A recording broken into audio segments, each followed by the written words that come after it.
Hello everybody, this is Lumi Genevieve. This is my group called Lace and Space. It's my YouTube page. This is not one of my first videos, but this is my first videos on the page, so I'm very excited. I did a few videos before, but I either got stage fright or caught up in some other mess that I was doing. But now I'm officially back and I'm officially doing this for real. And I'm just trying to give you an introduction of what I love about astrology, what it means to me, and sorry, that's my daughter in the back. What it means to me, and what knowledge I'm ready to share with you all. And I hope you guys truly get into it the way I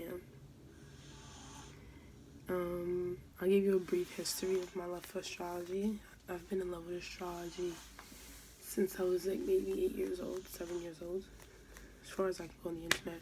Got the internet around when I was 8.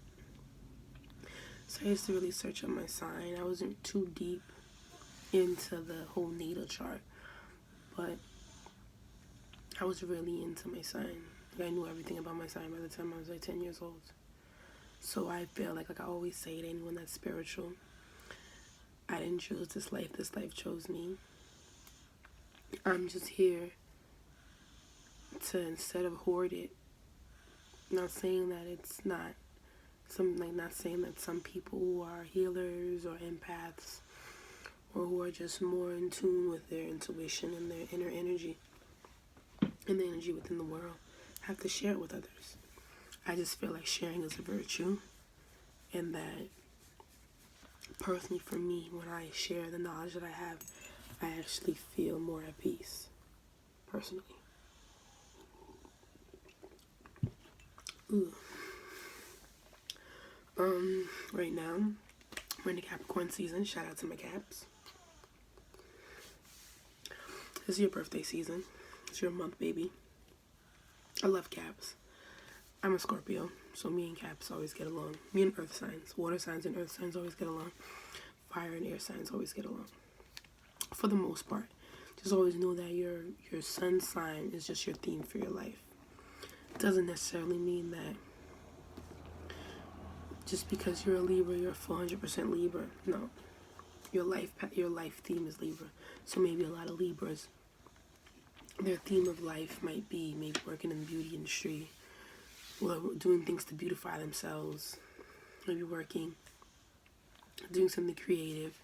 Or another thing for a lot of Libras, working in law.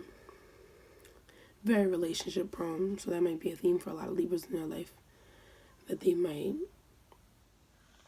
be relationship serial daters, because they're very big on relationship. They're very big on a partnership. They rule the 7th house. Now Sagittarius it rules higher spirituality, higher education. So maybe I'm not saying that you'll be a preacher or a minister, but a lot of times Sagittarius could be preachy. They might go a path where they're looking for a certain religion, for a certain ideology. So for Capricorns, talking about Capricorns, with your energy, you're ruled by Saturn. It's a lot of hard work, patience, restriction. So I could say with a lot of Capricorns, sometimes they may feel like their life is a little harder than others, or a lot harder than others. Maybe they have to grow up a little too fast. Maybe don't get the luxuries of being, babied. A lot of Capricorns sometimes feel like they have to hold their family down, or necessarily hold themselves down at a very early age. That's why a lot of them are sometimes not emotionally expressive.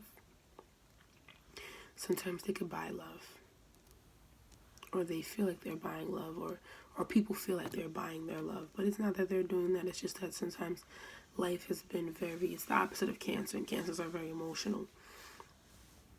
So life has been a little hard. Life takes away. Saturn can sometimes take away. So a lot of times, a lot of people with Capricorn, they might, lose a parent, lose family, or feel distant from a parent, or feel like maybe their parents weren't as nurturing. Because the fourth house is complete opposite, and the fourth house rules the mother. Sometimes a lot of Capricorns can either be mama's boys or not, or hate their mother. But it's just a stereotype, I'll say, or like the theme. This isn't necessarily, it's just the life of a Capricorn is usually very restricted. They usually feel like they have to work harder for things that other people get easy. So I feel for y'all, because being a Scorpio, we feel the same way. We feel like life is so much harder on us. Even though for Scorpios, a lot of the pain that we go through is self-inflicted. Very, very, a lot of Scorpios I know are very drama-filled, including myself. But it's hard, it's a hard life. But that's the thing with astrology. Everyone has Capricorn, everyone has Aries, everyone has Libra. Everyone has that within their chart. It's just expressed a certain way. Expressed is just everyone coexists. That's the beauty about astrology. Everyone is every sign. So that's why we all can coexist. That's how come you can meet a Capricorn who can get along with a Gemini. Because maybe that Gemini has something Capricorn or Saturn. Maybe the Capricorn has something in Gemini. Because we all can coexist, and that's the beauty of astrology. Astrology lets you know that you're more than your sun sign. And that's what makes you loco. The fact that you're air, water, air sign, water sign, earth sign, and fire sign all at once.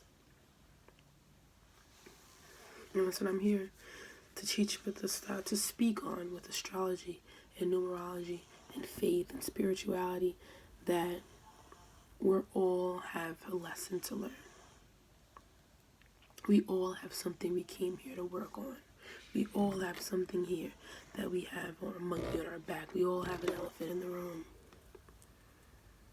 And astrology lets you break it down in a way, to me, that's kind of fun. Lets you see things more like a color scheme. Through signs. Literally. And that, to me, is consoling. It consoles me. And astrology is not my religion or my faith. It's just something that I find within what I believe in that works. And it's fun. And that's where I want to keep it. I'm keeping it fun. Because some parts in astrology can get kind of scary.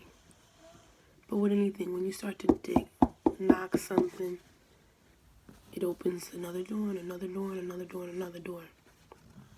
And that's what it's done for me. It's still fun. But there's things that's like, ugh. Because there's a lot of energy that we repress and that we hide even from ourselves. A lot of things about ourselves that we don't want to deal with ourselves. And astrology opens up a pamphlet, a chart that even shows you the things that you don't even know that's going on with you. And that's when the healing starts. When you start to figure out and you start to recognize the things that you try to hide even from yourself. Because what you don't know hurts you the most. Especially about yourself. Forget the world. The world is a big place and there's so much energy going around.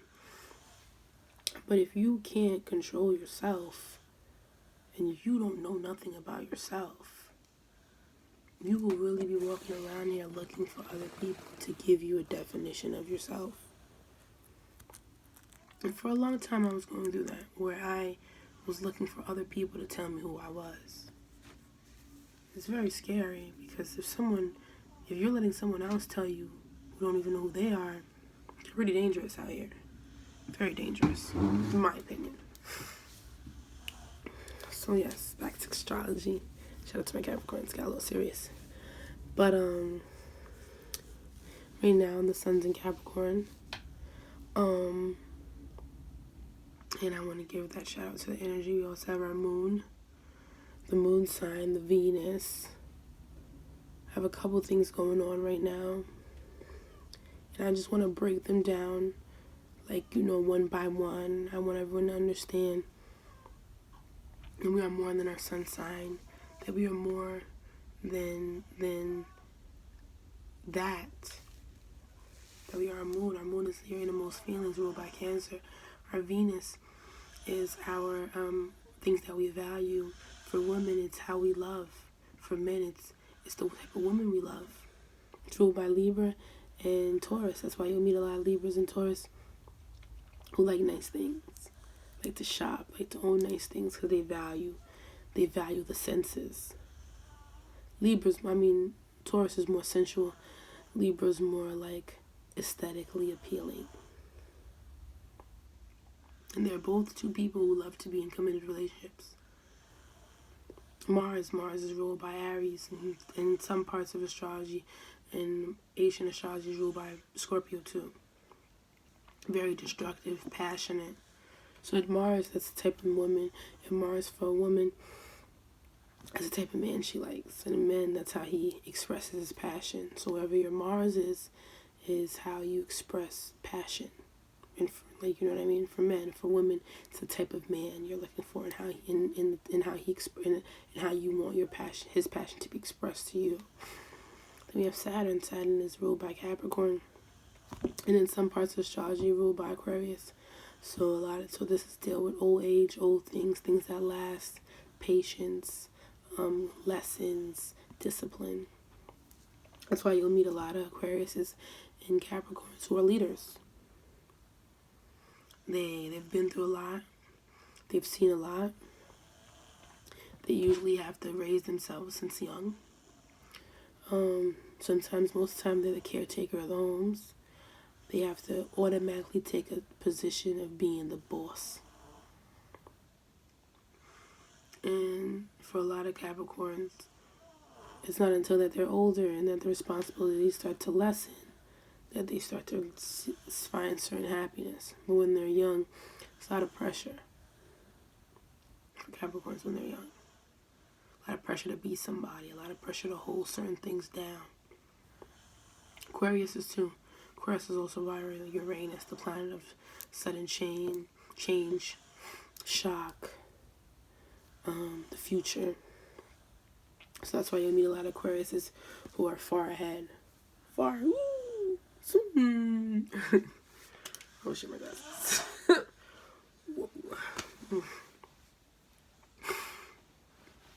So you'll meet a lot of that. It's like missing one side. So you'll meet a lot of that with Aquariuses. And then we have Neptune. Neptune is our planet of illusion, our planet of drugs, music, women. Venus is ruled by women too, but Neptune is ruled by women also. So when you see Pisces in a certain person's chart, you'll see like it's more woman ruled. Woman, because Pisces is exalted, meaning it's its happiest in Venus. So whenever I see a Pisces man, I know he's a ladies' man. He likes the ladies. Or the ladies really like him. Because there's women like to feel. Women like to get deep. So every sign has its purpose. Every sign. Mercury is the planet of the mind. Like mental health. Physical, like our daily routines. It's communication. And that's ruled by Virgos and Geminis. That's a I always know. So if someone can't stop talking, they have Mercury in, like, they're either Virgo or Gemini. Like, those signs cannot stop talking. They can talk for days. It's just Virgo rules our physical health, and Gemini rules our physical routine. So Virgo is more of like, my schedule's important, going to work, having things in order. Whereas our Gemini is more like, I'm a smart ass. I'm the smartest. I can write anything down. I'm the quickest. So yeah. And your Mercury could be in any sign. It gets deeper. I'm gonna go within the planets, and I'm gonna go within and show you what each sign means in each planet. So we'll take the traits of your sign and put it within the planet. Venus, Sun, Mars. It goes on and on and on. I'm going to do a whole segment about all that. And I'm very excited. Very excited to go here with y'all. And I can't wait. I'll see you guys soon.